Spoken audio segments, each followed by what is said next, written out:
নমস্কাৰ বন্ধুসকল অসমীয়া কুইজৰ অন্য এটি খণ্ডলৈ আপোনালোক সকলোকে স্বাগতম জনাইছো। আজিৰ অনুষ্ঠানটিত টি20 বিশ্বকাপৰ লগত জড়িত 10টি সংগ্ৰহিত প্ৰশ্নোত্তৰ লৈ আহিছো। তেনেহলে দেৰি নকৰি আজিৰ প্ৰথম প্ৰশ্নটো আগবঢ়াইছো। আইচিচি পুৰুষ বিশ্বকাপ 2024 চনৰ খিতাপ কোনখন দেশে লাভ কৰিবলৈ সক্ষম হয়?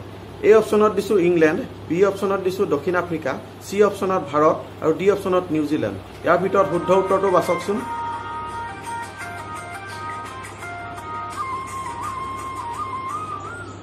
ইয়াৰ উত্তৰটো নিশ্চয় সকলোৱে পাৰিছে। উত্তৰটো হৈছে আমাৰ ভাৰতে লাভ কৰিবলৈ সক্ষম হৈছে। এতিয়া 2 নম্বৰ প্ৰশ্নটো আগবঢ়াইছো। আইচিচি টি20 2024 খিতাপ কিমান বছৰৰ মূৰত আমাৰ ভাৰতে লাভ কৰিবলৈ সক্ষম হৈছে? এ অপচনত দিছো 13 বছৰ, বি অপচনত দিছো 7 বছৰ, সি অপচনত দিছো 17 বছৰ আৰু ডি অপচনত 11 বছৰ। ইয়াৰ ভিতৰত শুদ্ধ উত্তৰটো বাছকচোন।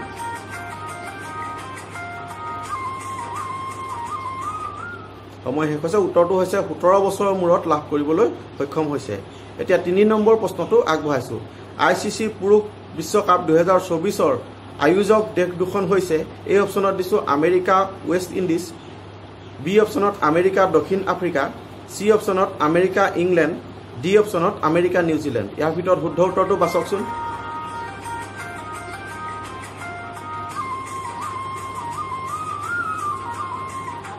সময় শেষ হৈছে। উত্তৰটো হৈছে এই অপচনত থকা আমেৰিকা ৱেষ্ট ইণ্ডিজ।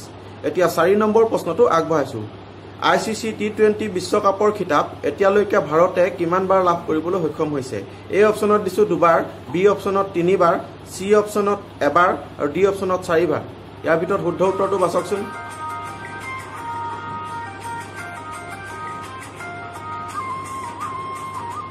সময় শেষ হৈছে। উত্তৰটো হৈছে এই অপচনত থকা 2বাৰ লাভ কৰিবলৈ সক্ষম হৈছে।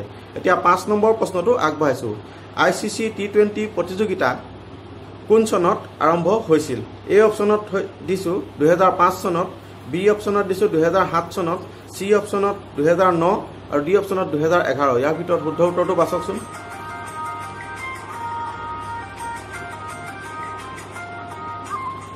সময় শেষ হৈছে। উত্তৰটো হৈছে 2007 চনৰ পৰা এই আইচিচি টি20 বিশ্বকাপ প্ৰতিযোগিতা আৰম্ভ হৈছে। এতিয়া 6 নম্বৰ প্ৰশ্নটো আগবঢ়াইছো। আইচিচি টি20 বিশ্বকাপৰ বিজেতা টিমটোক কিমান টকা বা কিমান ধনৰাশি প্ৰদান কৰা হৈছে? এ অপচনত দিছো 20 কোটি, বি অপচনত দিছো 30 কোটি, সি অপচনত দিছো 10 কোটি আৰু ডি অপচনত 40 কোটি। ইয়াৰ ভিতৰত শুদ্ধ উত্তৰটো বাছকচোন।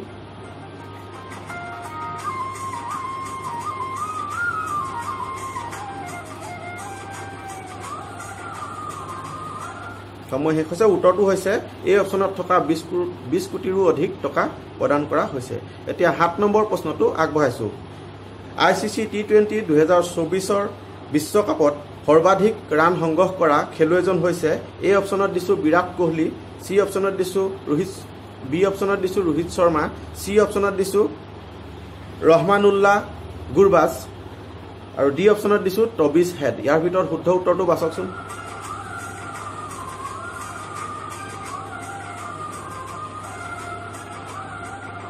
সময় শেষ হৈছে। উত্তৰটো হৈছে আফগানিস্তানৰ খেলুৱৈ ৰহমানুল্লাহ গুৰবাজে হৈছে 2024 বৰ্ষত সৰ্বাধিক ৰান সংগ্ৰহ কৰা টি20 খেলুৱৈজন। এতিয়া 8 নম্বৰ প্ৰশ্নটো আগবঢ়াইছো। আইচিচি টি20 পুৰুষ বিশ্বকাপৰ উপবিজেতা দলটো হৈছে এ অপচনত দিছো ৱেষ্ট ইণ্ডিজ, বি অপচনত দিছো দক্ষিণ আফ্ৰিকা, সি অপচনত দিছো ইংলেণ্ড আৰু ডি অপচনত অষ্ট্ৰেলিয়া। ইয়াৰ ভিতৰত শুদ্ধ উত্তৰটো বাছকচোন।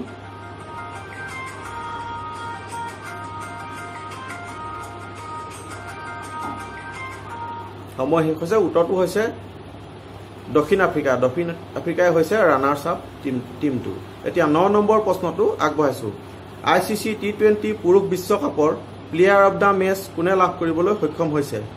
এ অপচনত দিছো ৰোহিত শৰ্মা, বি অপচনত দিছো সূৰ্যকুমাৰ যাদৱ, সি অপচনত বিৰাট কোহলি আৰু ডি অপচনত এডম মাক্ৰম। ইয়াৰ ভিতৰত শুদ্ধ উত্তৰটো বাছকচোন।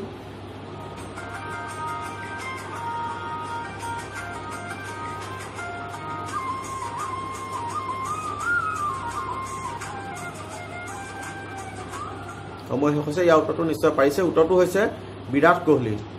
তেওঁ 59টা বলত 76 ৰান সংগ্ৰহ কৰিবলৈ সক্ষম হৈছিলে আৰু তেওঁকে ফাইনেল মেচখনত প্লেয়াৰ অফ দ্য মেচ হিচাপে ঘোষণা কৰা হয়। এতিয়া 10 নম্বৰ প্ৰশ্নটো আগবঢ়াইছো। ICC T20 পুৰুষ বিশ্বকাপৰ প্লেয়াৰ অফ দ্য টুৰ্ণামেণ্টৰ খিতাপ কোনে লাভ কৰিবলৈ সক্ষম হয়? এই অপশ্যনত দিছো বিৰাট কোহলি, বি অপশ্যনত দিছো জাসপ্ৰীত বুমৰাহ, চি অপশ্যনত ৰোহিত শৰ্মা আৰু ডি অপশ্যনত এডম মাক্ৰম। ইয়াৰ ভিতৰত শুদ্ধ উত্তৰটো বাছকচোন।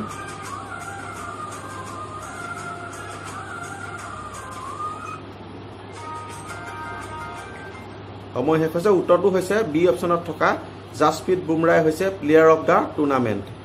এতিয়া 11 নম্বৰ প্ৰশ্নটো আগবঢ়াইছো। ICC T20 বিশ্বকাপত সৰ্বমুঠ কিমানখন দেশে অংশগ্ৰহণ কৰিছিল?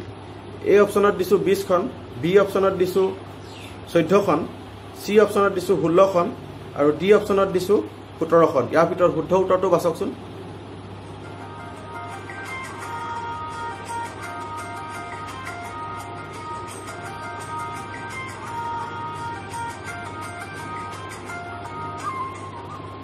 সময় শেষ হৈছে। উত্তৰটো হৈছে এই অপশ্যনত থকা 20খন দেশে অংশগ্ৰহণ কৰিছিল। আজিৰ প্ৰশ্নোত্তৰ ইমানতে শেষ হ'ল। যদি ভিডিঅ'টো চাই অকণমান হ'লেও ভাল পালে তেনেহ'লে লাইক এটা কৰি উৎসাহিত কৰিবলৈ নাপাহৰিব। আৰু যিসকল বন্ধু নতুনকৈ এই চেনেলটোলৈ বা পেজটোলৈ আহিছে তেওঁলোকে পাৰিলে পেজটো ছাবস্ক্ৰাইব নাইবা ফ'ল' কৰি ৰাখিব। পৰৱৰ্তী খণ্ডত পুনৰ লগ পোৱাৰ আশাৰে আজিৰ খণ্ডৰ পৰা বিদায় মাগিছোঁ। ধন্যবাদ জনাইছোঁ সকলোকে ভিডিঅ'টো চোৱাৰ বাবে।